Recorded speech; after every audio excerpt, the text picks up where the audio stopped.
Welcome back. We're going to do another episode from Ideas to Income. I'm here tonight with two cool guys. Hi, Dan. Hey. Hi, Levi. Hello. We're going to talk business. Are you guys ready?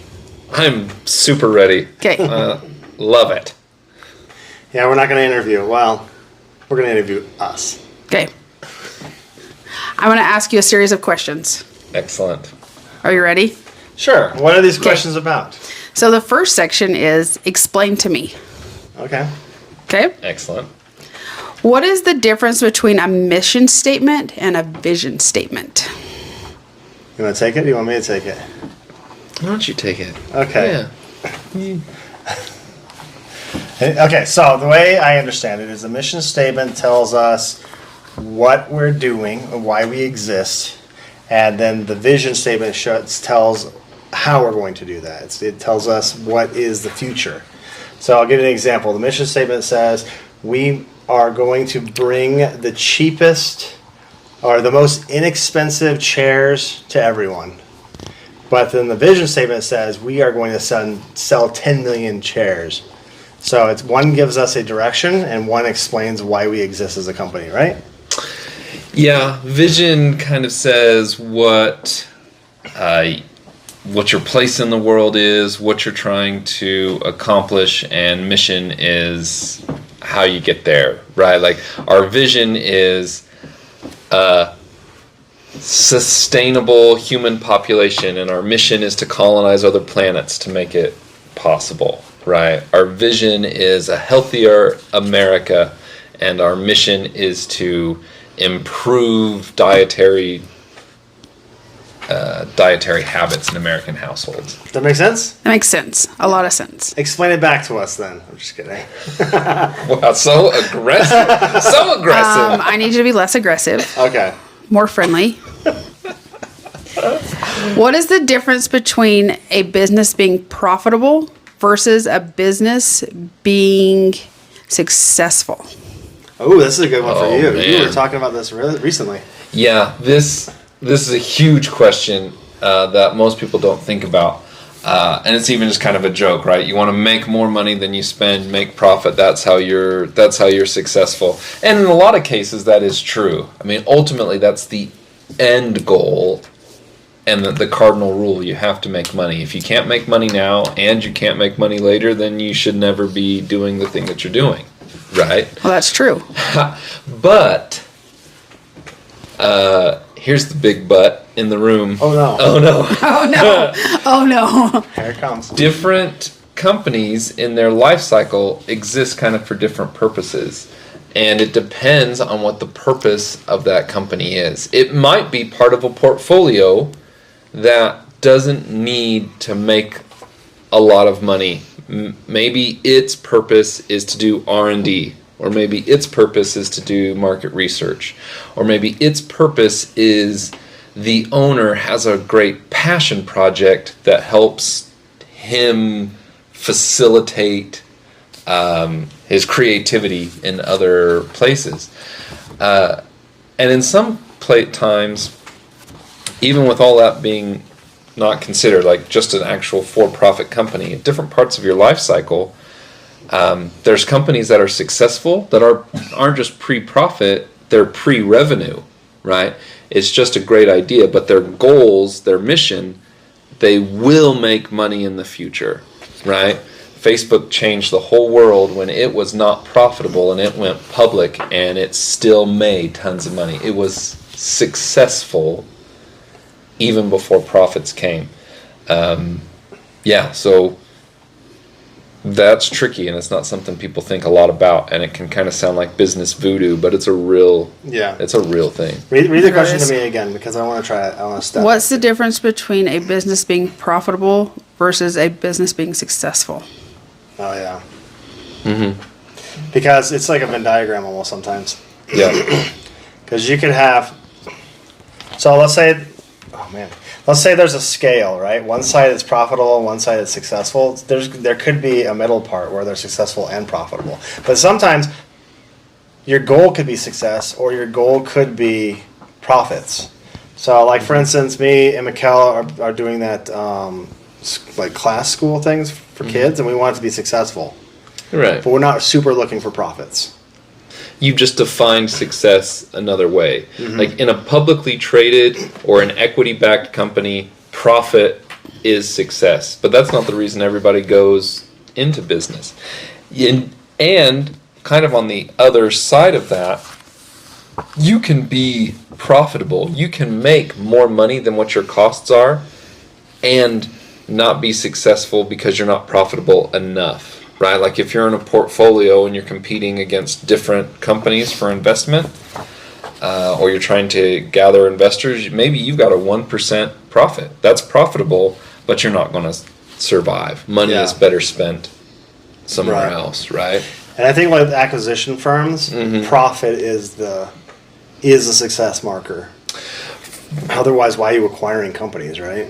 Well, there can be a lot of reasons for all that. Depends. It all depends, right? Yeah, that's the big joke in the MBA program is that everything depends. Everything depends. Does that make sense though? It does make sense. But would you rather be profitable or successful?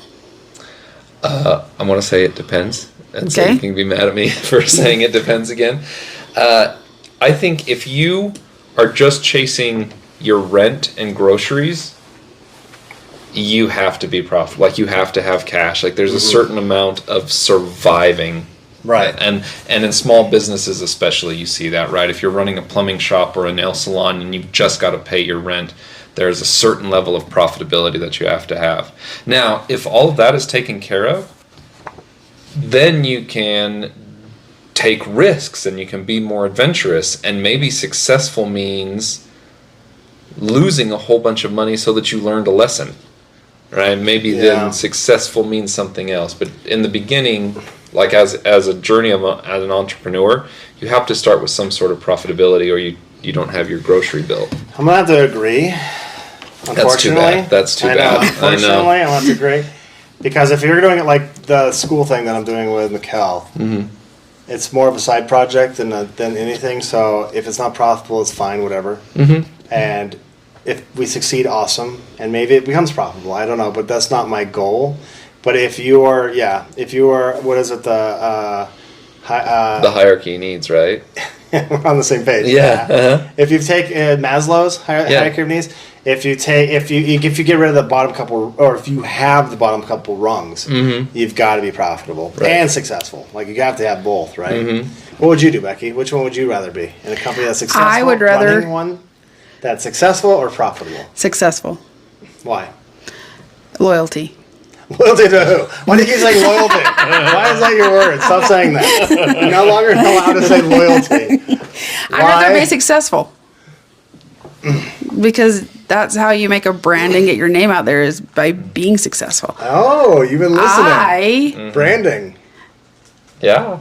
care about money, but in the end, I can have a ton of money, or I can be successful and make a brand of what I've made. That's an interesting way you put that. That's a very layman way to put that. Just kidding. Yeah. Moving on. You're done. What does it actually mean for a company to be disruptive?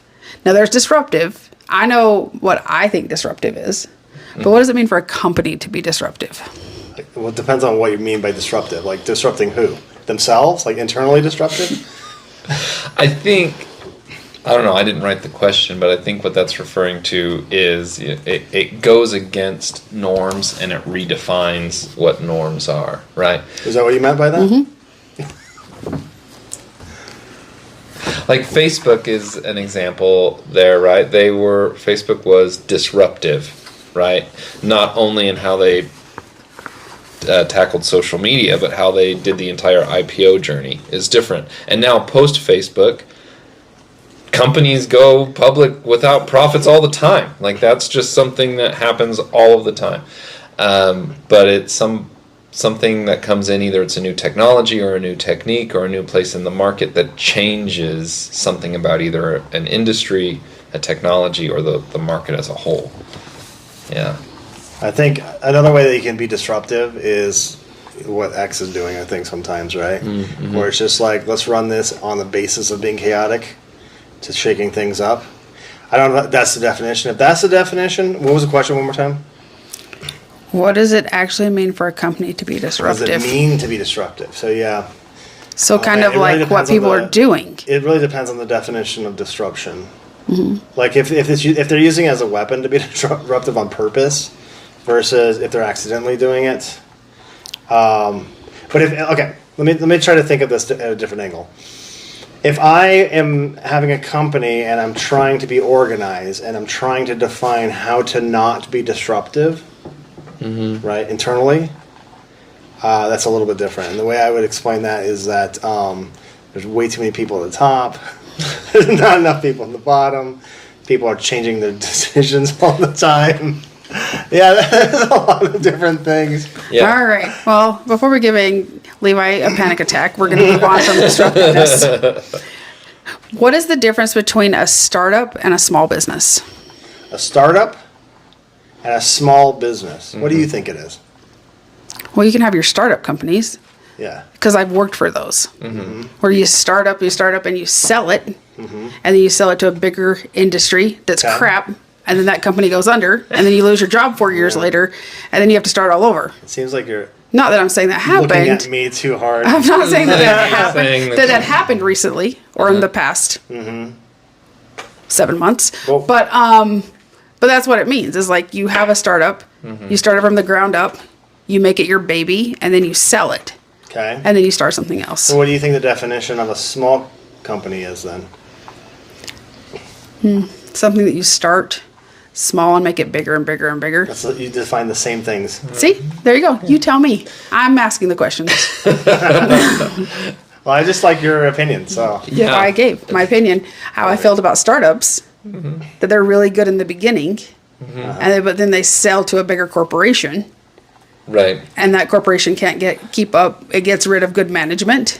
yeah, And speaking That from could past happen. experience, it could have. Acquisitions can be really, really tough, and a lot. I mean, that's not the question, but there's a whole tirade I can go on that for sure. I think, if you don't mind, Please. a startup could become a small company or it could become a large company. A startup just means that you're starting. Yeah. Yeah. It's just, Company it's that's just chronologically where Beginning, it is. it's the beginning of the company, right? And a small company, I think, in the definition sense of this question, is a company that's not interested in becoming a large company. yeah. Like it's Joe and his wife and his 3 kids, and they run the tire company down the street or whatever, Right. and they're happy with that, and that's it. They're not going to grow it further than that. When he dies, he'll pass it to his kids.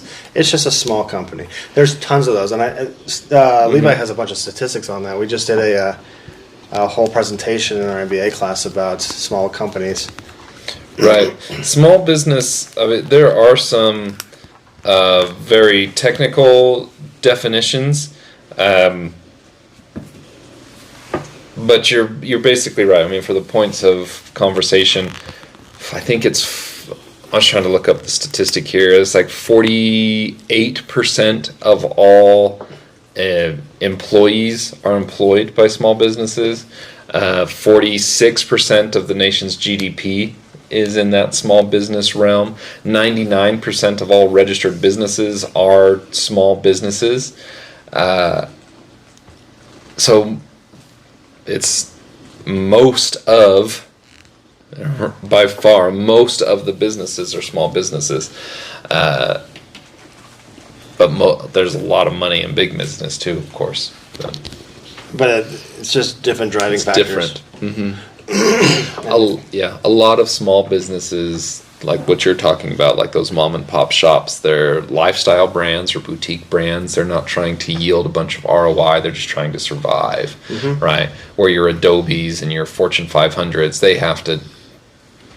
they operate completely different. They have to produce returns. Yeah, and they've got to thrive within the industry. They've got to be industry leaders. And eventually what happens is, I don't want to go into all of this, but eventually what happens is that a company will mature at some rate.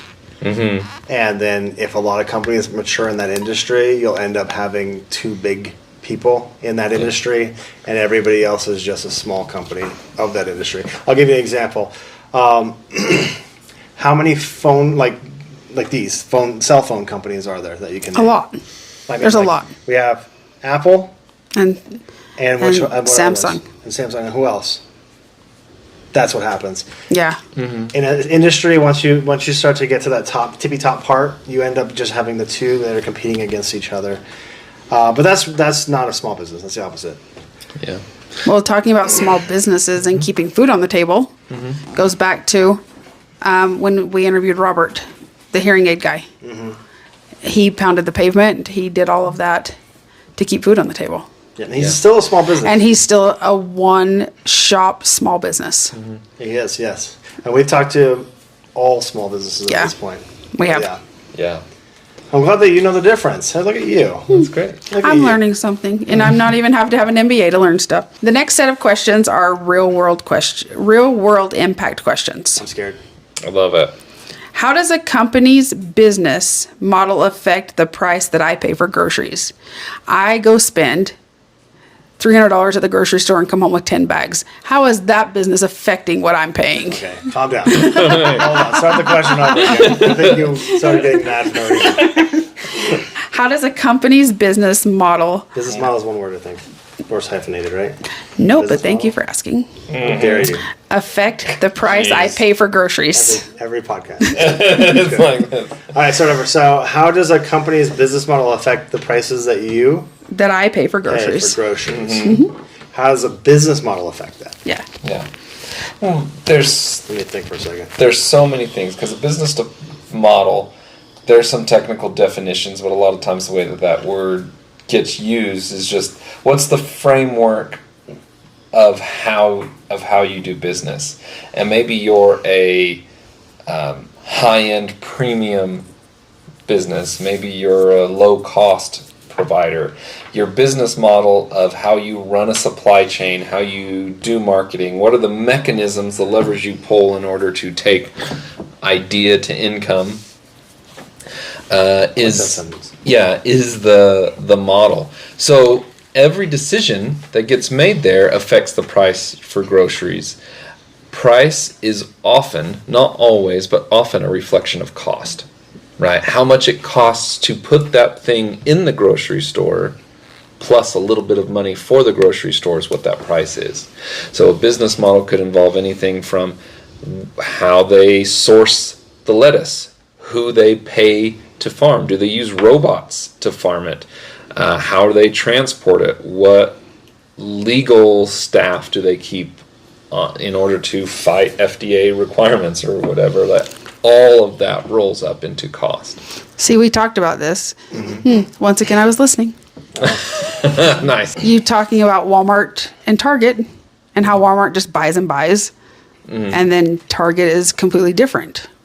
Well, they have a differentiation, but Well, they do. I'm going to give you a very niche idea. Okay, so this is a way that I can explain your question, but it's a very it's not the norm. Okay, so let's say we have a farm, and the farm's business model is what? What's their business? They're selling fruits and vegetables, right? That's their business model. They want to sell as many fruits and vegetables as they can because they're a family farmer, right? Is there goats on our farm? Right. But let's say, for instance, there's a subsidy for corn. Okay. And so the government says if you grow corn, we'll give you $50 per head, right? Or whatever, that's way too high. We'll pay you $1 per head or something, right? Now the farmer has an option. He could grow strawberries and hope it sells to the grocery store, or he gets guaranteed money from corn. So what does he do? He makes 90% of his field's corn, and then he has a couple of apple trees and a couple squash farms or whatever, right? And so now it happens, supply and demand. There's not that much strawberries. So if there's not that much strawberries and a lot of people want it, what happens to the price? It skyrockets. It skyrockets, right? And so there is a business model, or there's like a business model that could affect your price at the grocery store because there was some sort of government influence to it that's caused that. And so it didn't change the business model. They're still selling fruits and vegetables, but because they can get a guarantee, they'll do one thing more, and that's going to affect your cost. And we can do that in all kinds of different models. Gasoline, we can do it in all kinds of ways this way. When there's another like influence in the market, it could they could still be following their business model, but it could affect your thing. Because I don't think, and I'm gonna go into like the positive world. I'm going to assume not all businesses are doing this nefarious. Mm-hmm. Even though we're in we're in a capitalism state, right? But I'm going to say that people are actually trying for the good of people. Now, I do know that there's some issues. Like, for instance, right, we have all these tariffs that are going on right now.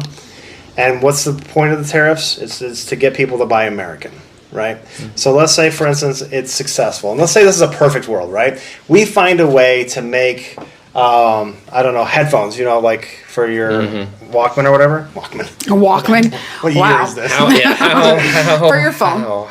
Let's say, for instance, we find a way magically, okay? Mm-hmm. I know this isn't possible. We find a magic way to make headphones 100% here in America, right? And it costs us about $2 to make, right? But all the tariffs from China to get it costs us $10, right? So if you go to Walmart and you see a Chinese-made headphone on the rack and it says $10, do you think the American-made ones are going to be $5? No, they're going to be more.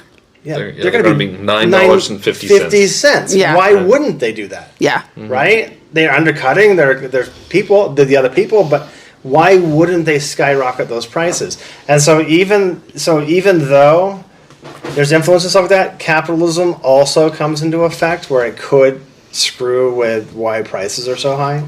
Okay. But I'm not an economist. Okay, moving on. Some really good thoughts there. Moving on. Okay. Wow. All right. That was a long explanation of that one question. Me and Levi are not running for office. We don't have to debate. Wow. What's a business decision you've heard about recently that you think was a bad idea for the general public? Oh man, do we want to go this way?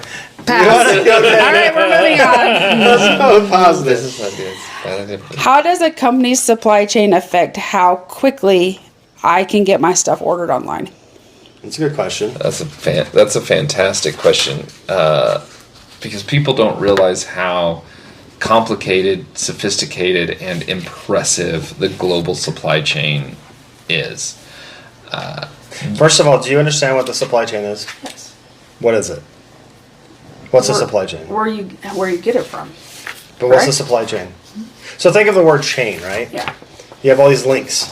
You have all these things that are linking together, right?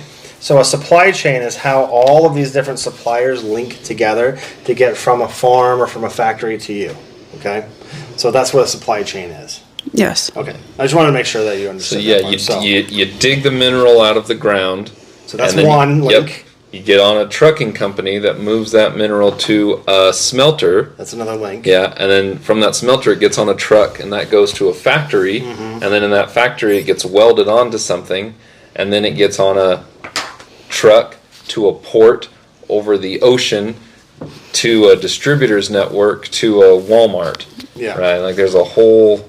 There are a lot of mini hands. So what was your question again?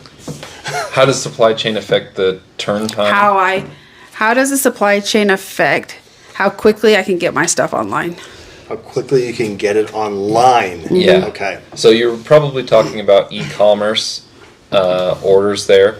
And this is something our company does and we're wrestling with. I'm talking with all kinds of different supply chain options. China can make it really, really cheap. America can buy it. How do you get it from here to there?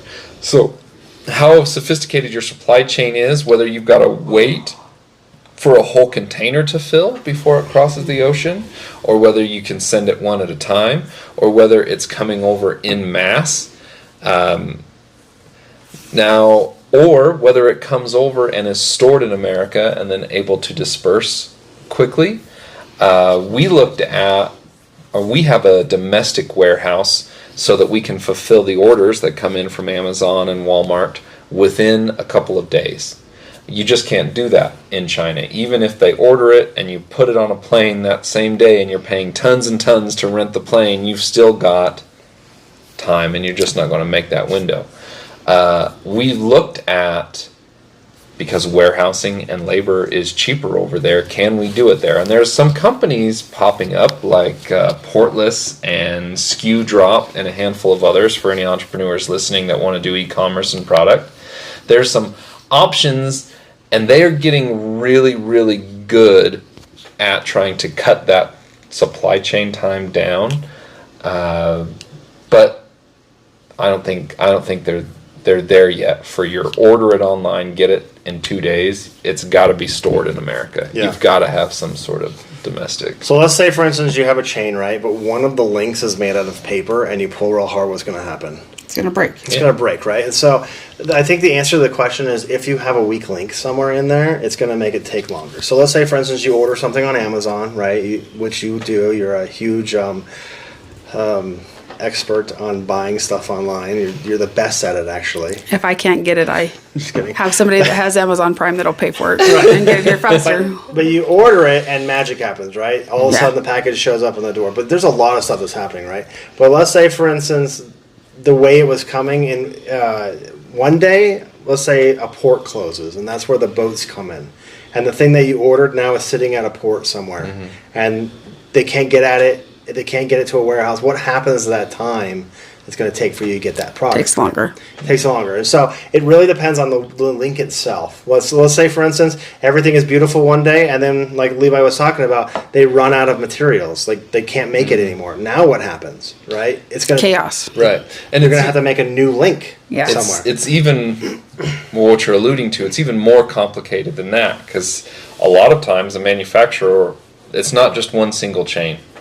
Right, and so that's a little bit misleading. It's more like a tree or a river of tributaries, right? Like if one piece of that, if the person that prints the label, right, in COVID there was a huge milk shortage, not because there was a milk shortage, but because the factories that were printing labels couldn't print the labels, and so they had to throw away the milk because one piece of that falls apart.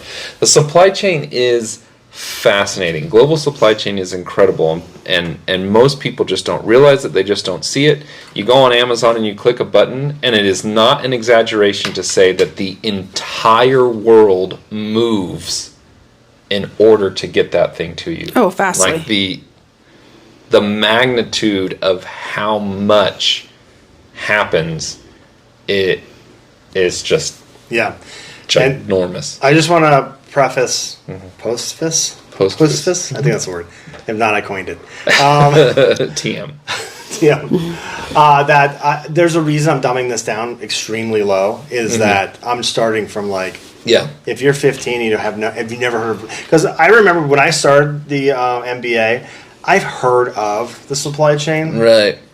But I had no real idea. And what he's talking about is like, it's not really a linear, just one chain. Think of every link connected to another link, and it's just everywhere, right? And if you have one bad link, things can go around that link, but sometimes it's not the quickest way, or it's a slower way, or whatever, right? And so that's what would cause that speed. Okay. Does that make sense? It does. Okay, now moving on. Okay. We're past all that. Okay. I calmed down. I'm not upset anymore about what you're charging me for my groceries. Next, we're going to play. Next, we're going to play the devil's advocate. Sweet. Okay? Okay. You're talking about a company's best practice. Quotations, best practice. Sure. But when is a bad idea to follow? When is it a bad idea to follow a business's best practice? I have an answer, but I'll let you start. That's tricky. It depends, right? Is the answer like that? That's the answer. It depends. If you are trying, best practice gets you a known result. That's why it's the best practice. If you want anything besides that known result, you have to do something else. And so while for 80-90% of established companies, best practice, that phantom best practice is what you should be pursuing, there's a healthy part of the entrepreneur ecosystem that should not be following best practice. You've got to try something else.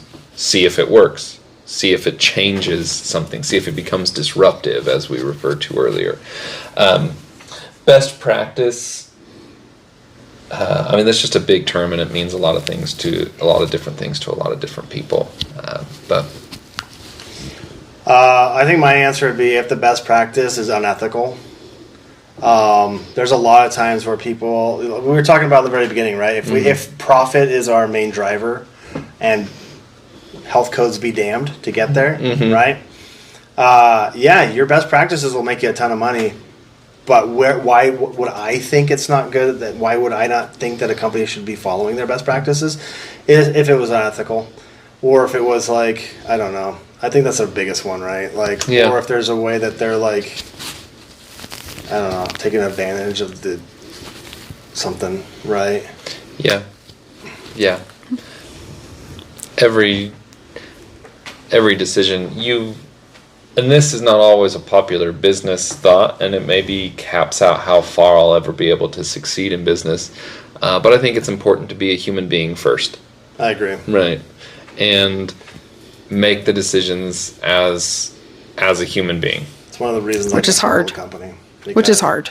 Well, me and Levi came from a company that was ran like that. It was humans working with humans, and it was a great environment. But that's really rare. Yeah. Yeah. Unfortunately. Yeah. It's complicated. It is. It can be. The issue is that every time you get another person added to the pile, the risk of conflict goes up.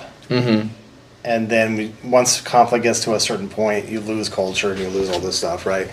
And so that's why a lot of people like to work in small companies, because you're not an employee number, you're a person and people care and stuff like that. But it's rare, and sometimes that is just a time before the company gets big. I mean, it's just really complicated to talk about, but yeah, I agree with Levi.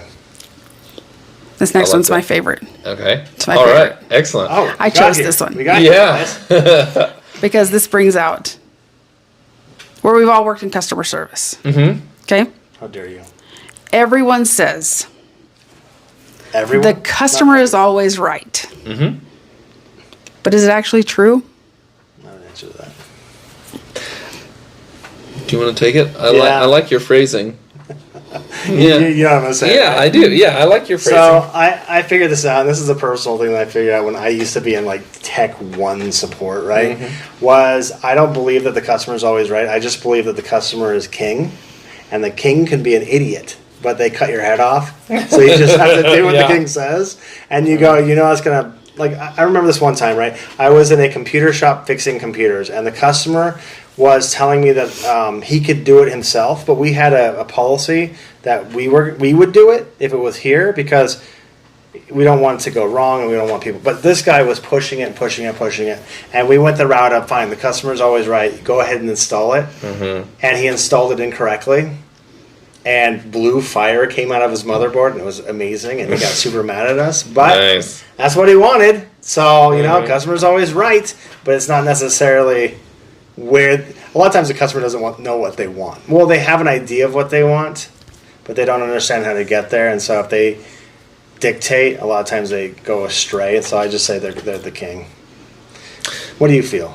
I mean, I love that phrasing, because the customer doesn't always know how to get there or what exactly they want, or they could be on the wrong side of it, the wrong side of a conflict. One of the things I learned and parroted a bunch early in my customer service career and client relationship is you can be right and still lose. And I think anybody who's ever been married knows that that's absolutely true, right? Yeah, I like that. It does not matter how right you are. If the customer leaves, you still lost. That's right. Right? So I like the spirit of what that says, right? The customer is always right. People vote with their feet. If you want to tell somebody they're an idiot, you'll get the catharsis of telling them that, but they're giving you American dollars, right?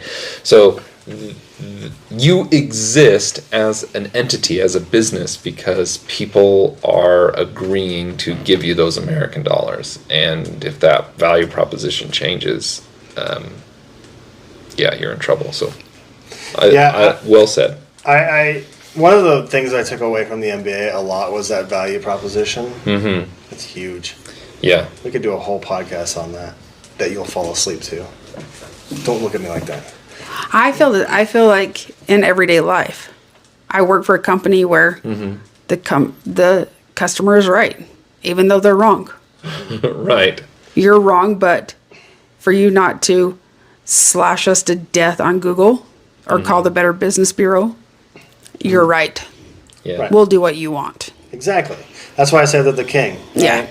They're not always right, but a lot of times they don't know what they want, or they think they know what they want. You know what I'm saying? I mean, you work on Yeah, that. but you're been in customer service forever. You're probably way more And it's qualified like- than either of us. I see it every day. on that. I see it every day. Oh, for sure. And you just hang up the phone and say a few cuss words and you move on. I mean, just enough to make you Weaponized feel. profanity. Yeah. Yeah. Okay. Ready? Yeah. I'm always ready. You both seem to agree on a business strategy. Okay. Can one of you take the other side and argue against it for a minute? A business strategy? Mm-hmm. Just make one up? Make up a business strategy. Make up a business strategy. What the F? Okay. We're going to role play here. Yeah.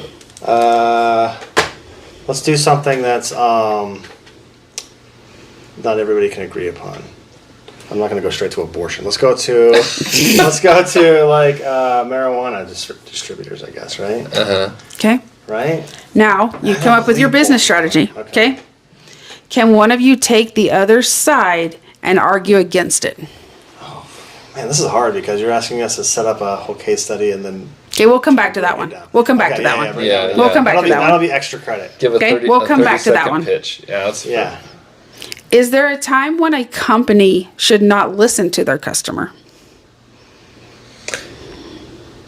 It depends. Yes, absolutely. I think there's the short answer, which is like, yeah, if they don't provide that service, right? Yeah, Like, sure. they're like, I want ice cream. And you're like, sir, this is a library. Right? That's the short one. But if we're getting philosophical, it's like, it's an ice cream store and they want ice cream and we're telling them no, then Yeah. we go into the world that it really depends on the situation. Yeah.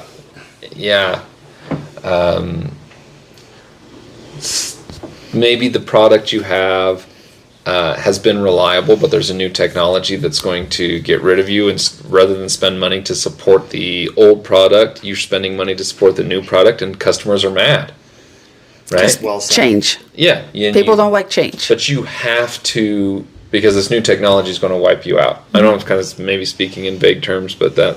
Well, I can give an example of what he's talking Yeah. about. So Windows 10 is no longer being supported. Uh-huh. And we have companies that have Windows 10 as their backbone. All their computers run off of it, right? Mm-hmm. And so now, since they don't support it anymore, viruses can get in there and whatever. So they call up Microsoft and they go, hey, Microsoft, you need to start supporting this again. And Microsoft says no. Mm-hmm. Because we're not going to pour any more money into that old software. We're going to the next level up, right? Right. I think that's what Yeah, 100%. That I think that's a example where customers want a thing and the company that can off. make better decisions because there is more either customers or money in a different direction. Yeah. Okay.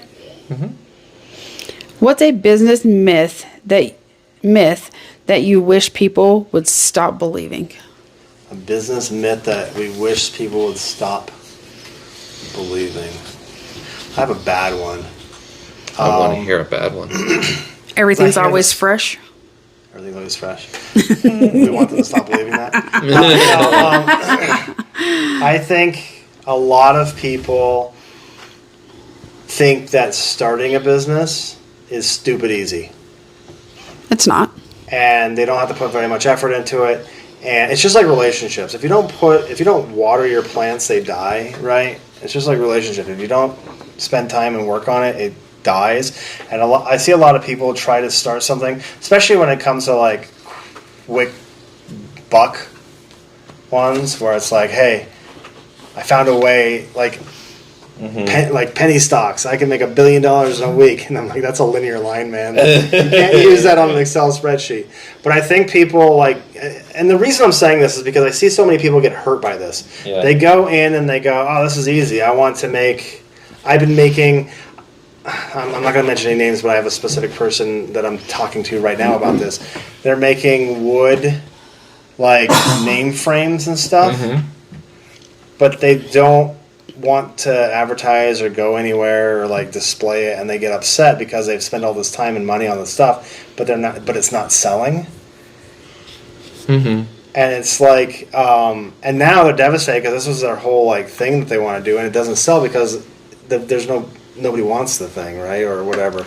So my thing that I want people to stop believing is that just doing anything randomly, especially to be special, to be unique, it doesn't necessarily work. So please don't do it. Like, please don't sell your house for. Sorry, the cat got me. True love. Sorry, you should see my legs. It's like, if I have scratch marks everywhere, I apologize. Can you murder the cat, please? Going back to a few episodes ago, when our cat was just a baby and it whined a lot. Now she is a little bit bigger and she thinks she needs to climb us. All right. Well, the problem with the cat is that she's really good at knowing that their skin and she won't climb your skin, but she doesn't know how thin clothes are. Yeah. So she goes, "Oh, clothes, it's fine to climb," and it's just. She's just a baby. She's just a baby. Back topic. To build off what you were saying, the myth that I wish people wouldn't believe is that, and I speak to myself too, that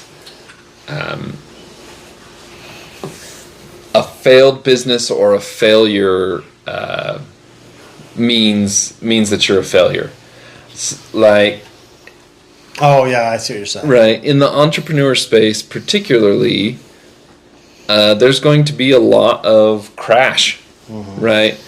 And so I'm talking to hiring managers that look at people that had president on their resume and then didn't work for a year and a half because their business failed, and now they just put those guys in a bucket of never will be successful. A lot of businesses fail, right? A lot of us have to fail to learn. Yeah, and that is not an end all. That should not be an end all condemnation. Also, so for people that are interacting with people who may have had a failed business or may have lost everything, it doesn't necessarily mean you're a bad person. It doesn't necessarily mean that you're incompetent. Markets shift, and it's a hard thing. And also, for the entrepreneur that crashes, it doesn't mean that you're a bad person. It doesn't mean that you're incompetent. It means that sometimes the market shifts and you're unlucky. There's so many studies that talk about how successful CEOs of powerful companies are not smarter than the average guy. Right. They know people, they're willing to take risks, they're hedged against those risks, but failure is not the end, or failure should not have the stigma that it does. I think we have very differing things, but I think both of them are very valid. What do you think, Becki? What's your thing? What's the thing now that we've been talking business and talking to these people? What's something that you think people shouldn't believe about business? That everyone's your friend. Oh, okay. Man. You said that kind of pointy. Yeah. Well, it is, but you go into businesses and you think you walk in and you think everybody's your friend, when really they just want your money. To a point. Yeah. But I think that's really healthy. I mean, that's kind of sad, but it's also super healthy. We go in, like, I can use Brie as an example. I love going, Brie, my nail lady Brie. I love going to see Brie. Not just because I give her money, but she's a person that makes you feel good and makes you feel welcoming. But there are other small businesses that you go into and they're not friendly. They're kind of jerky. But yeah, I think it comes down to you have to believe that everybody's not your friend. Interesting. Business partners, investors, there is a lot to that. You get tons of friends when you're successful, and you don't have very many when you're not. True. I mean, there are specific lawyers and insurance companies out there just for people that win the lottery because. Yeah. Yeah. That's a really that's a really great insight, Becky. Yeah. That's really powerful. Well, the way I'm hearing it is like, because I know what you're saying, but what I'm hearing on the business side is like, man, again, I wish this wasn't true, but some people are out for themselves. They really are. And you really can't tell what the future is, and there's no guaranteed future. And so, there could be times when people backstab you, and that sucks. We're going to move on. Okay. Personal and casual. I'm going to leverage the fact that you and Levi are friends. Okay. Yeah. Is this court? We're going to have some fun. Okay. You ready? Uh-huh. What is the first thing you guys talked about when you realized you both were going to start doing the MBA together? Oh boy, I remember that night. Go for it. I don't think, and you can correct me if I'm wrong, I don't think you were completely sold on the idea. Correct. I don't know if I've been completely sold on the idea of the MBA till maybe like a week and a half ago. So, yeah. Well, I do remember when Levi was like, "This is a waste of my time and money." I do remember those conversations. Yeah. Well, it was weird because I was coming up one path and he was coming up another path. And what was happening was I was getting an undergrad for, because I already have a degree in computer science, but I'm not using that. I haven't used that in a decade. Right. But I was running a company where we're doing a bunch of international stuff, and so I needed to learn stuff. So I went back and I got an undergrad in informational management, which is basically running a tech company. Right. So I got that, and then when I got to the end of that, I was like, well, I guess I can just continue. What's next, right? I guess I could just keep going. And so that's when I had the conversation with Levi. I was like, hey, I'm thinking about doing this MBA thing, but I've been doing school for 6 years. Yeah. Like, I don't want to keep doing it by myself. The undergrad is much different than the master's. The undergrad, every class you go into, it's much better than high school, but it's random kids. Random people. Yeah. Random people you're with. Sometimes you'll see them again, but whatever. And if you have a very specific, like bachelor's degree focus, then you might see some people more often than others. But with the MBA, you're locked in with the same people for the entire time. Every class is the same people. Which is really cool. Projects with the same people. Everything's locked together. And I think at that time, I didn't know that. And so I was like, I don't want to go and just be with random people again. Levi, please come with me. And then he jumped in, and then it's been great. I've been loving it. Well, I only answered. It's his turn.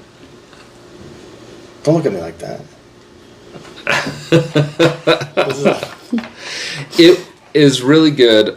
I had ran a couple of small multi-million-dollar ventures. Humble brag. So, like, I didn't think I needed all that. Well, speaking of failure earlier, we failed pretty hard, and there was nowhere to go, and I didn't know what to do, and embarrassed about it. And Dan was talking to me about the MBA, and well, maybe this can teach me.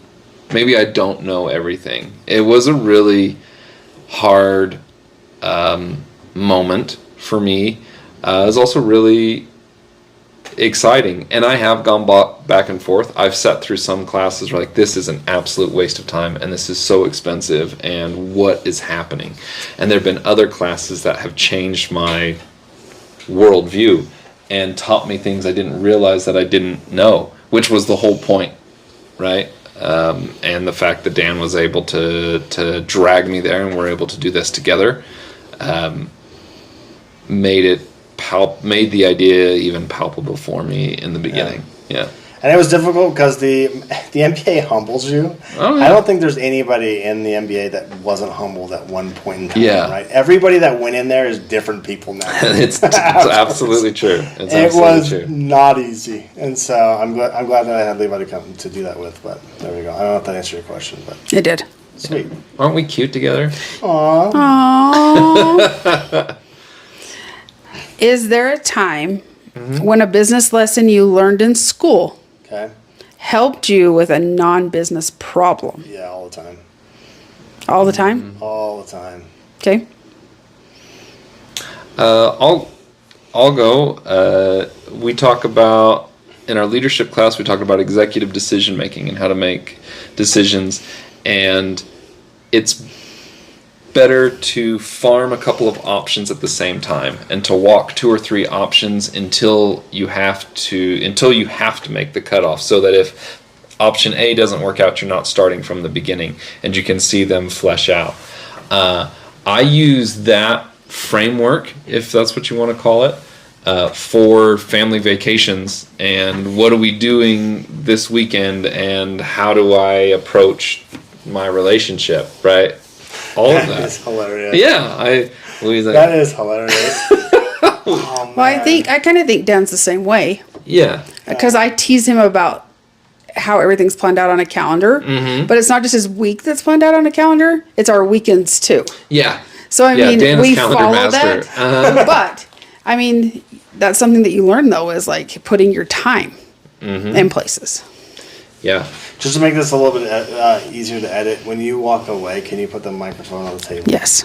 Because I think I'm going to be able to hear all that stuff that you do. over Sorry. there. I'm just trying to keep the 4-legged creature from attacking everyone. Yeah, I know.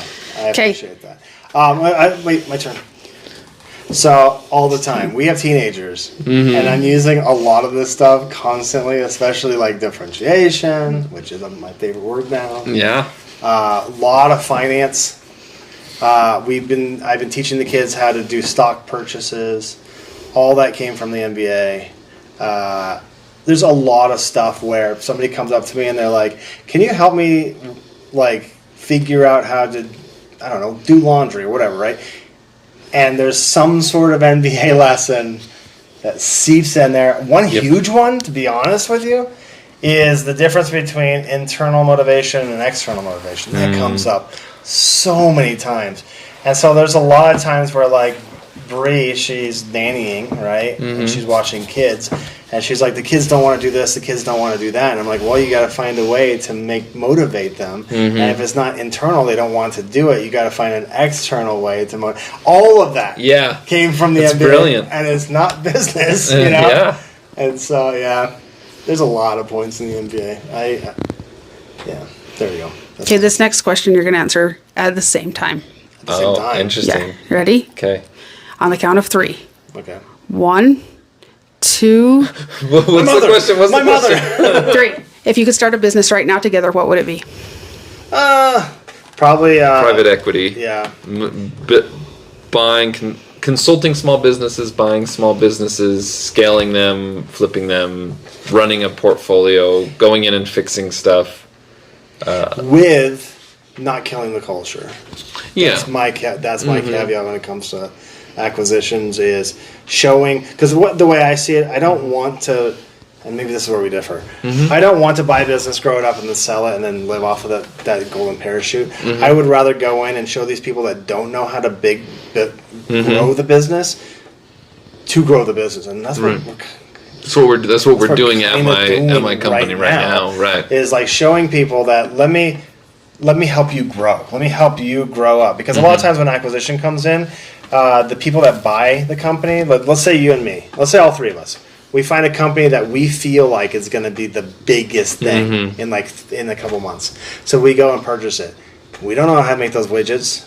We don't know how to do anything. Levi's the one that taught me this mostly, which was the executive ignorance. You go in and you don't know what they do, but you want that money. You know that the spreadsheet predicts a certain cash flow, and you're like, well, we could move it from Chicago. We could move it here, and it'll still do that. We could we could fire everyone that works here and still expect to leverage that cash. Nobody left knows what you're doing. Equity companies break companies all the time. And before that purchase, it was a thriving company with a good community. Sometimes they're bad, but sometimes they're good, right? And then they come in and then they just go, we need the money. We saw on the spreadsheet that we need this bar to go up. And now no one that was working in the company has no more growth opportunities. They're the cogs that make this system get that money. So everybody is now diminished down to a necessary cog, and you just throw money at them to keep them happy. And until you can make that money and then just purge the company, who cares? I made my cash. I don't want that. Yeah. I want to go into a company that's small and be like, all right, I see potential here. Let me show you guys how to become managers. Let me show you how to become directors. Let me show you how to grow this business from within with you guys and become successful all as a group. Yeah. So that's the kind of direction I want to go. I want to find companies. I kind of want to be a mechanic, but for businesses. Yeah, business So here's mechanic. so here's this. So say we buy a company, Okay. I'm excited already. But- Continue. but we both have big families. Oh dear. You know, We both have big Well, I know, families? but like Levi has kids that can work. We have kids that can work, and none of our kids are working. Me and Alyssa aren't working. We're like, we're gonna buy a business, and it's a business ran of 20 people. But now you have all this family that can run this business, Yep. or so Yep. we So think we they can. can. Okay, so we fire Gross. everyone, Gross. Yep. Hate it. and now you have your wife and your kids working hate it. for you. Gross. I hate What happens? Company dies. it. Nepotism. That's what absolutely. It's small business disease. This is what. I mean, this is a whole topic for another time. I have this whole diagnosis. He's got 4 hours of material. Yeah, I do. On small business disease. And often it's terminal, right? One of the symptoms of small business disease and a small business mindset is you hire people close to you, not people good for the job. Right. I have seen former Applebee's servers be handed international logistics divisions, and they're super smart and they work super hard. Surprise, surprise, it doesn't work. Yeah. Right. But that kind of goes back to something we were saying earlier. When you're successful, you have a lot of friends. And it is really, really hard for you to be the person in the chair and see somebody that you love and care about need help. It's like, if I help you, I'll break this whole thing. That takes some fortitude and ethical commitments in different directions, even maybe to say, I know you need a job, but I've got a son, Eric, who worked for me at the warehouse for a little bit, had some other stuff come up, and is begging to come back because he doesn't have any other job, and the budget line just doesn't Work. work. It doesn't work, yeah. Yeah. It's gut-wrenching. He's a great kid, super smart, trying to get his feet under him. Joined the military. The military's done all this stuff where he can't get through college. He's trying to get married. As a father, I want nothing more than to give him everything I possibly can. But it's a horrible business decision, and other people's lives, other people's sons would be affected. Yeah. Right? Is there a right answer? Is there a wrong answer? No, it depends. It Right? depends. Like, it depends on a great magnitude. I think it comes down to, can you spend 10 to 14 to 16 hours a day with your family Well, there's that too, yeah. and then still have to come home to the same thing? Yeah. And nothing against my family. I love my family. But could I work with all 5 of my children?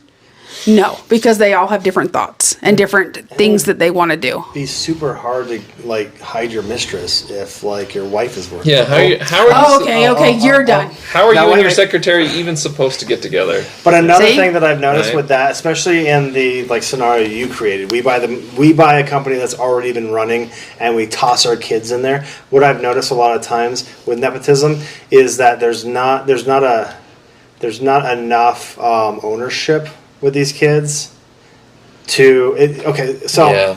right. It all depends. Right? Like Yeah. a lot of times what I'll see is like everybody in the company still has their KPIs to hit, but then the son doesn't. What happened there? And What if then they- the what if- daughter doesn't? What if they blow their budget? What Yeah. if they have to hire hundreds of thousands of dollars worth of consultants to try to pick up the slack? Well, not Does just that, but matter? what if you're relying on someone to open something and that kid's home in bed Right, and then Or- he doesn't get in trouble is the problem. And right? there's It's no gonna- accountability. I feel Yeah. like it's gonna murder morale unless we do something like I did at the old company. If we hired anybody that was a friend or anybody that was a family, their manager couldn't be related. Yeah. And so my policy there was like, if I hire a friend, if you want to recommend your friend, you have to be okay with me firing them. Right. Are True. you okay with me firing them? If you are, then cool. I'll look at them. But if you're like, no, I don't want to watch that. I don't want to see that. Then I can't. Yeah. Yeah. And like when Brianna worked for us, I had a different manager, and I was like, look, if they fire you, it's not my fault. Like, you can't come to me. I'm not backing you up. You got to like prove yourself. But that's all rare stuff. I would try not to breed that thing because there's too many things that could go wrong. There's too much risk to go It's wrong. just really hard. It is. It's just really hard. Okay. The only way that would work in my eyes, and maybe it's just me, is that if it was just a family business as it is. Yeah. If And we then- started it And that then way. we hired people. Yeah. Right? Then it's more like friends and family and not Yeah. taking over as a family. What else you got? That was an easy one. Give us a hard one. If you could have dinner with any CEO, who would it be? Alive or dead? Any CEO. Well, I do have a crush on two right now. Okay. This is probably going to really make people hate me. But I really like Gordon Ramsay. Gordon Ramsay's been your man crush I know, forever. for a long time. And not because of the way he looks or whatever. I just really like his work ethic. I really like his Yeah. management skills. Mhm.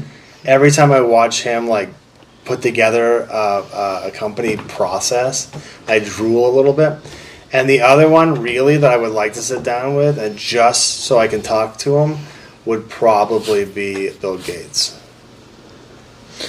Bill Gates has a lot. The reason for it, I know a lot of people don't like Bill Gates, is because he's been at that level and he has so many connections. He's been at this weird level where he doesn't really think about business so much anymore. He thinks about like how does he take the wealth and do good with it at this point. Like I Right. think he put a 10-year plan to get rid of all his money. I don't know.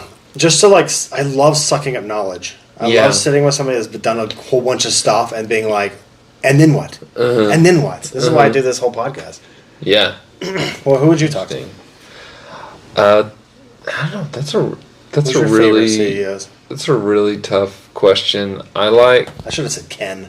Dang it. Can I go back? No, you ruined it. You He's did just listening to not this. say Ken. You're done. You're done.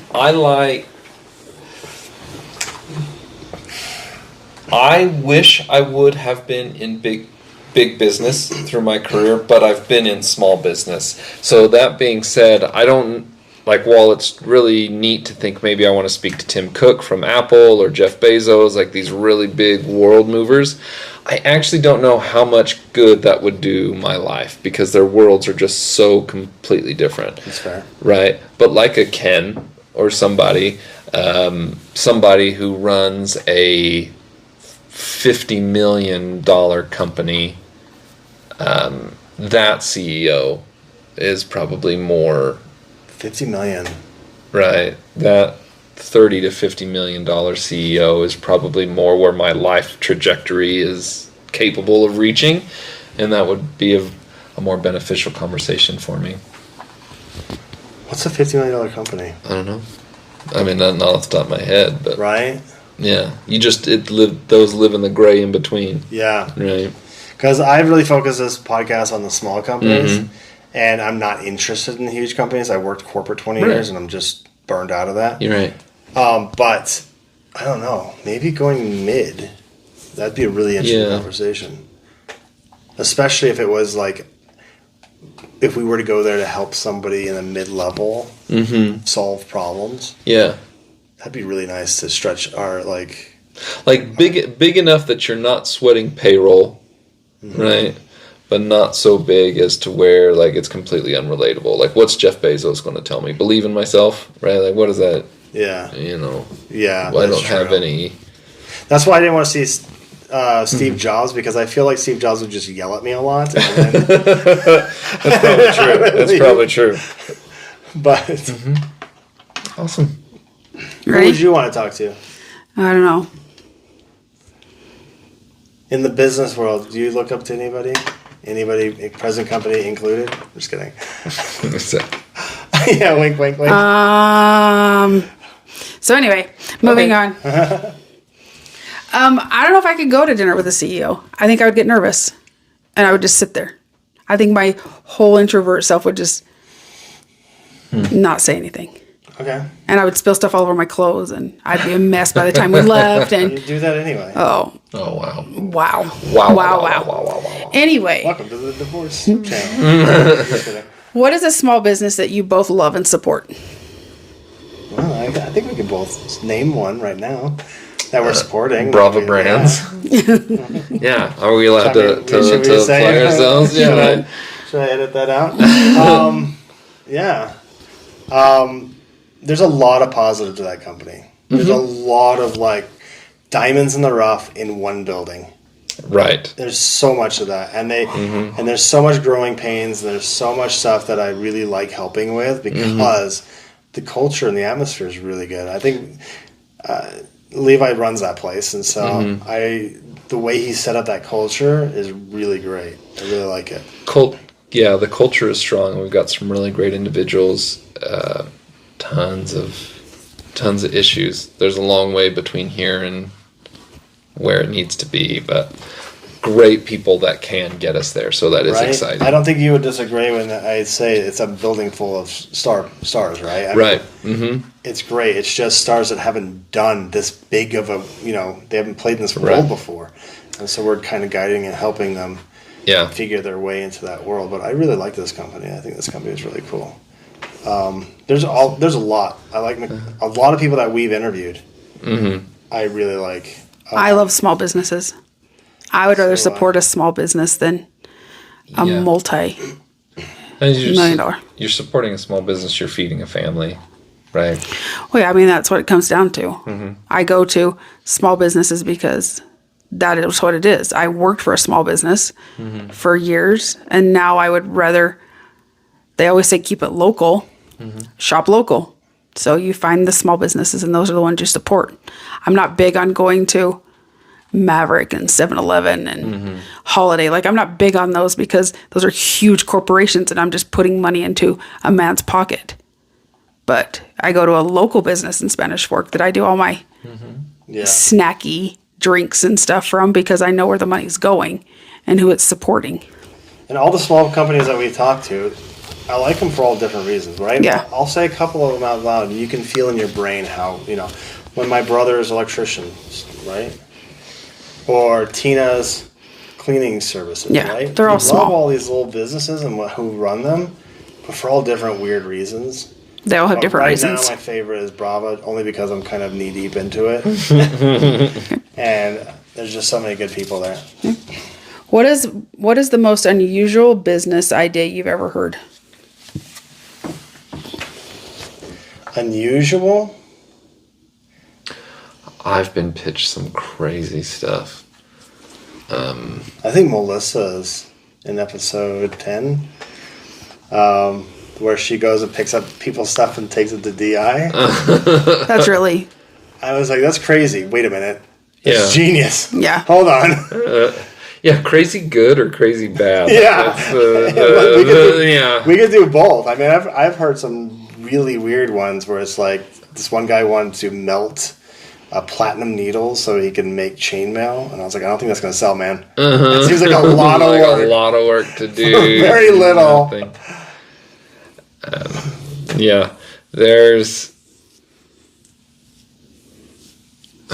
It's even trying to filter out through, he has a Rolodex through my brain. One that I thought was strange, it might actually work, is custom building IVs supplements. Oh, I remember that. Right, yeah, and the thought was that it could be mobile, and you'd go to track meets, and the kids that need more potassium, they pay to stick an IV in them before the track meet, and you pump them full of potassium, or you do blood work on people and realize they need this vitamin, and this vitamin, and then you ship them IVs that they can plug themselves into maybe that's genius. maybe it's crazy. I think Right. I think it's probably on the crazy side, but who knows? Somebody.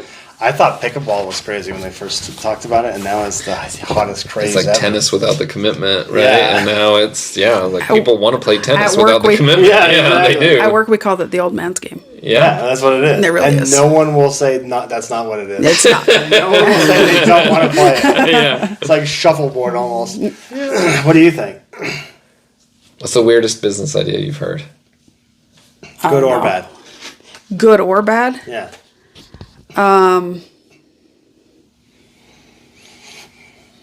think that the good one that I really have been impressed with that you interviewed was Ben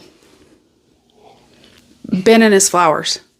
How there's not a flower shop, and he does it all out of his house. Interesting. Yeah. Because I think You know Ben Smith. I know Ben. because I think that's interesting. That like they're so booked out that it's unusual to me to be booked out for 26, 27 year, like 2 years booked out. Yeah. Like that's unusual to me.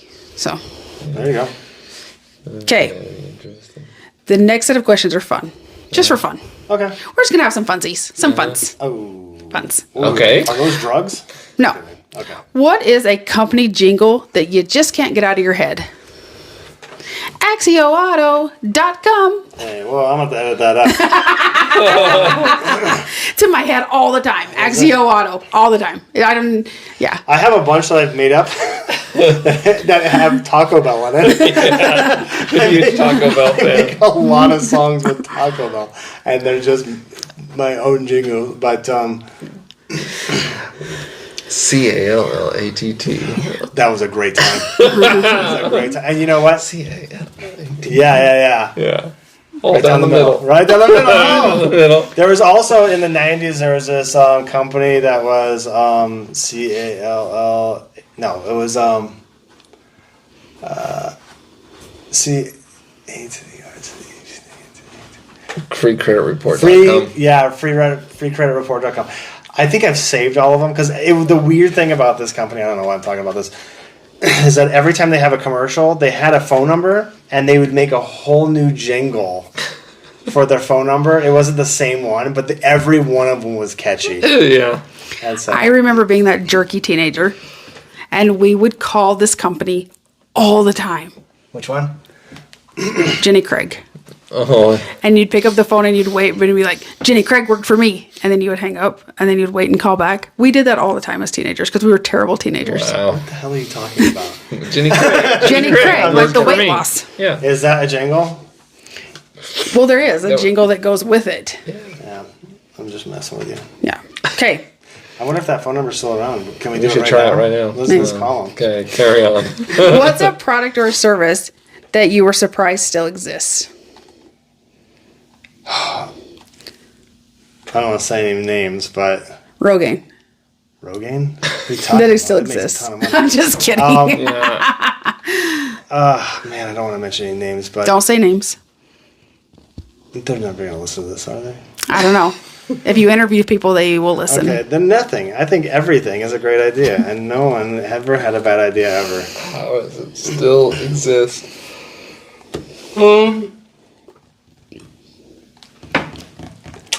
Cable television, kind of like. It's back. I know. It's back. I know. It's so How do we expensive, not- but it's back. How do we not get rid of that? Yeah. I don't know. I just anything that has to do with like legacy technology. I just like they just got rid of dial-up. Yeah. Like, how is that still a thing? Or a lot of like paper companies, or just anything that's like an archaic thing. I'm always like, that's still a thing. That's still there. Yeah.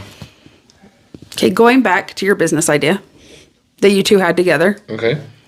If you could create a mascot, non-animal, what would the mascot be? Levi. That's Oh. easy. Boom. Wow. I can even see the little thing that you put on your your car antenna. It's me. I'm wearing a collared shirt. My sleeves are rolled up. I'm kind of shrugging. All right then. Levi would make a great mascot. I'll take it. I don't know what I'm taking, but I'll take it. What is the What are you talking most? What is the most underrated business of all time? Underrated business?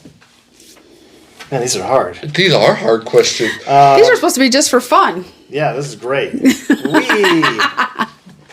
Underrated. I gotta go through every company in the world. Yeah, exactly. Every company that I've ever encountered.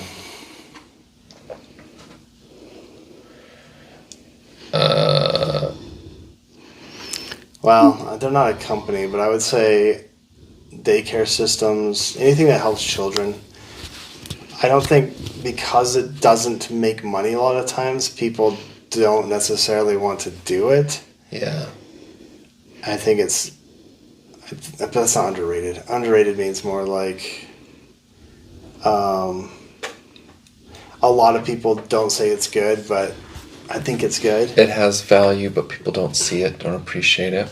Oh, I know. Ice cream trucks. What? No, just kidding. But okay, yeah, Right? yeah, okay. Like, I wouldn't mind having one of those. Drive through my neighborhood. Uh-huh. It'd make a ton of cash from me. Drive through liquor stores? No. I said, yeah, that's hard, right? That's that is just like that is hard. what companies do people not like, but we think that actually it's good? Yeah, or maybe What do you think, maybe a product that got discontinued or something. What do you think, Becki? I don't know. Movie stores. Rental movies? Oh. And how rental movies went from Blockbuster to what's that? Netflix, the red box. The red box, and then to Netflix. Like, I think how they never thought that it would be. They tried bringing that back, and it just doesn't stick. It doesn't Yeah. stick. And I think it's because there's so much effort from not having the movie to getting the movie and then having to return the movie. Yeah. And people are too lazy to want to do And it. it's just- That was a whole thing back in the Yeah, day. yeah. I mean, it was a shared cultural experience, right? Everybody did that, but yeah, we don't do that anymore. There's too many steps. There's Yeah. way too many steps. But I would agree with you if it was like, if the basis is like getting families together. Because I've always wanted to have like a way to be able to provide here's a meal, a board game, and a movie for the weekend. And then the family takes that and they spend time together and then they bring it all back or whatever, right? Or they destroy it or whatever, right? But I think big oil is underrated. I think so. I think so we too. need to be more addicted to it. I think it could. Maybe I the think it business of tariffs. I think I think it could really go places oil. if we only gave it a chance. Techron. As long as it has Techron. Yeah. It's for fun. These questions are for Yeah, fun. what the heck? What company do you think has the best looking brand? The best looking brand? Best looking brand. What's something that you see and it just catches your eye and you think that's the best thing that I've ever seen in I a don't brand? want to say because I hate that company, so I'm going to pick a different one. A good brand. I mean, a good brand is what? It's something that like is very, very simple, really clear on what it is, and it brings you nostalgia, it brings you a feeling of something where it's innate value, right? Like, for instance, the McDonald's arches. You just see them and you're like, I want fries, right? And so, but I don't know if you're asking like you walk into Walmart and you see a brand and you think that is the best looking brand that I have seen. And it just catches your eye when you walk in. I have to say one of those expensive purse companies or something. Right? They spend a ton of money making their logos just perfect, right? I think there's several ways to answer that, right? Like, FedEx is great because there's an arrow in FedEx. Yeah, like there's all these love different that. like layers of stuff. Or that's Amazon cool. has the A to Z A arrow. to Z. You're right. Super cool. And it's also a smiley face, right? Very clever. Very clever. Says a whole lot all at once. Or Goodwill has like the G is also a face, the smiling face. Right. Like, very, very clever. I think you're right. I like those kind of things. Lego. The people listening can't see this, but I'm pointing to a Lego bag that's here. Lego does a great job with that logo because it communicates joy somehow, right? Like the colors are bright and it's engaging. but it's not harsh in any way. Like the letters are, it's warm and it's fun, which is exactly what a toy company should be. And it doesn't get too into itself. Like the letters aren't blocks or anything to make it complicated, but somehow just with the colors and the shape of it, Lego does a really good job. I think I'm going to build off of yours. I think Toys R Us did a great job with the logo. I was just thinking about Toys R Us. Really? Yeah. Yeah. But Disney also does that too, right? Disney, when you see the Disney logo, I guess it used to. Like personify magic and fun, happiness. Not as much as Lego anymore. But. Well, and I think part of Disney was like it was just the whole package. Like that font makes you feel your childhood because it's Disney, not necessarily because it inherently does. Mm-hmm. Right? Like there's an association. Where I think the brand carries the logo more than the logo carries the brand. I like our logo a lot. It's amazing. It's pretty good. We're full of good. It's a dollar sign within a light bulb. Yeah. It's anyway, okay. I didn't invent that. I don't have any talent when it comes to that. What's a movie with a really good or bad business plot? Business plot? I think like a good movie. That could have been a good movie. Goonies. It could have been a good movie if it had been like the plot had been better, where it wasn't just children screaming around. Okay, shame on you to begin with. Shame on you. Yeah. Okay. If you really like the Goonies and you haven't watched it since you were a kid, do not watch it. Don't go back. Don't go back and watch it. It's like Speed Racer. I watched Speed Racer. I used to love that show. Yeah. It's unwatchable. It's not It is unwatchable.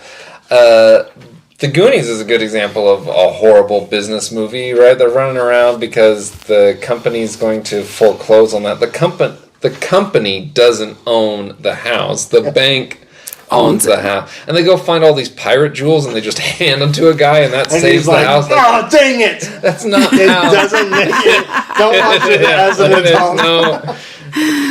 No. What's one that has a good business plot? A good business plot. The Big Short is good. Like if you're looking at a business movie or you're talking about finance, that all makes sense. And it's an attempt to explain the financial crisis to you. What's the one with the founders of McDonald's? That was a good one. But it's a real. Founder. Yeah, that's a real business, though. Are you talking about like a fake business?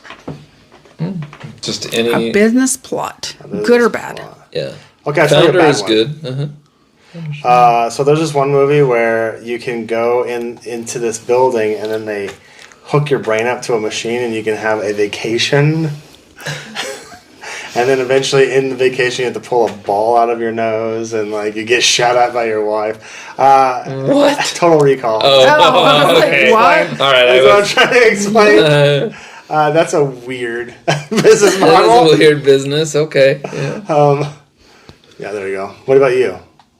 I said mine. Oh, okay. Mine was Goonies. Goonies, that's not a bit. Okay, yeah. Well, yeah. Bad. It's It was bad. I did the bad. movie. I agree. Yeah. I agree with you. like here's a bag of rubies and now the golf course We should can't watch build that my again. house. Like it doesn't. Drink. No, you don't drink, but we Yeah. should watch that movie again with laughing gas. Do laughing gas. Needed to get through it.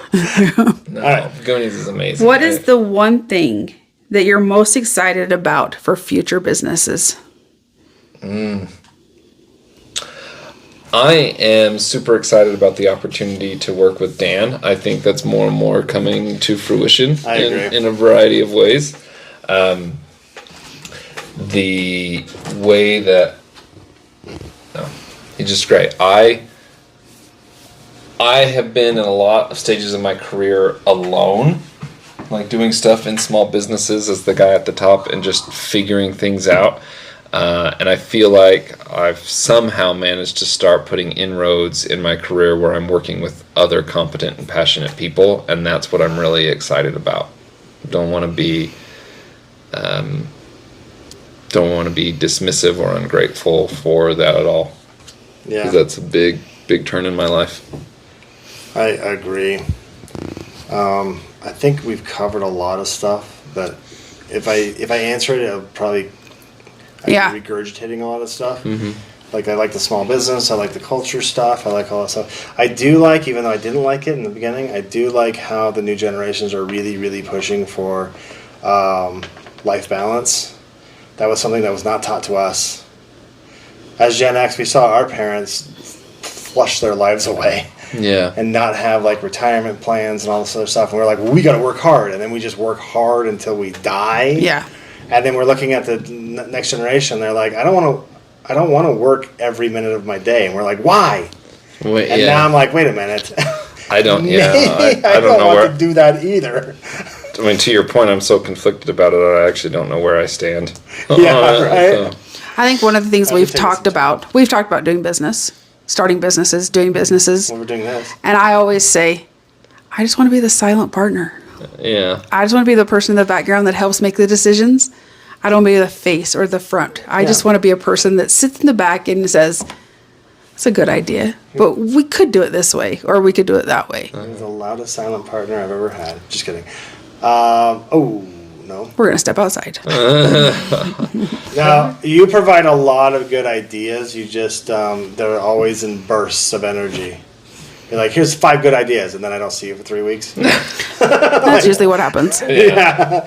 So, yeah. Like going back to the starting the business with Mikkel. I came 3 or 4 weeks ago, gave you guys a bunch of my ideas. We did last night, you did. And I haven't, And we were like, as I hey. say, and I haven't been back. And then I showed up last night and I gave you ideas after 3 or 4 weeks. Oh, you're like, you guys know it's back to school time right now, right? You can get a bunch of that stuff for cheap. And I was like, what the heck? Damn it. Yeah. Yeah. Where were you? But yeah. Okay. We're going back to my hard question that you Okay. guys didn't answer. Yeah. Okay. I'm going to have to make it up. I'm just kidding. So we have to pick a business. Okay. A business, articulate a business strategy, and then the other one of us needs to. You both need to agree on a business strategy. Do you have a business strategy? I guess we can take real life. I could take my school thing. Okay. Okay. Can you take the other side and argue against it for a minute? Oh, no, don't do that. I'll hurt my feelings. Let's do something else. This podcast. No. Okay. Well, let's do. We know Brava, Yeah. right? I don't want to undercut it, but yeah. I guess maybe that's true. There's real people and there's real stakeholders involved. Because I was thinking, like, close. your the business before that, right? The one that you're doing with the plumbing and all that stuff, right? yeah. And then I was going to take my school thing, but then you might be right, and it might cause me to think twice about stuff. So let's not do that. Big question. Bad question. No Okay, question. we're done. Oh, but that's such a good one. That's such a. Tell you what. Let's come back to that one on the next time we do this. Okay.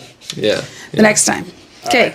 So how we're going to finish up, though, real quick, is that whoever's listening to this, if you want to be a part of this, if you want to come over and do, Becki bark questions at you for a minute, and we have some fun, let us know. We'll get you in. I would love. If you super love Levi, we'll make him a guy. No, just kidding. Yeah. You're always invited to this. I would love to have you, anytime. Dan, Levi, Ashlyn, and Maria, and let me ask you a group of questions. Oh my god. Oh man, that would be amazing. The 4 of you, just sit down, even if it was quick, Yeah. because you guys are That's a all good four different people. But 4 different people, and 2 of you think one way, and 2 of you think another way. I've Which seen is it. Very weird. I've seen it. It's funny because Ashlyn comes over here and she's like Levi. Levi. She I is. just have 2 Levi's.